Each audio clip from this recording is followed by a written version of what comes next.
Okay, so this taillight's having problems, and I'm gonna fix it by replacing the light bar and maybe some light bulbs. And I got my tools. Hopefully this is everything I need. I'm gonna start with taking out this screw and this screw and then pulling it out and go from there. Okay, so I pulled it out.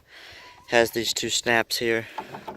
The snap in there, so you just kind of gotta yank it out. And I'm gonna take this off, and then I'll take all these screws out. Okay, so I took this out, and I'm gonna swap the light bulbs over to the new one, and then I'll probably plug it in and make sure that the light bulbs work.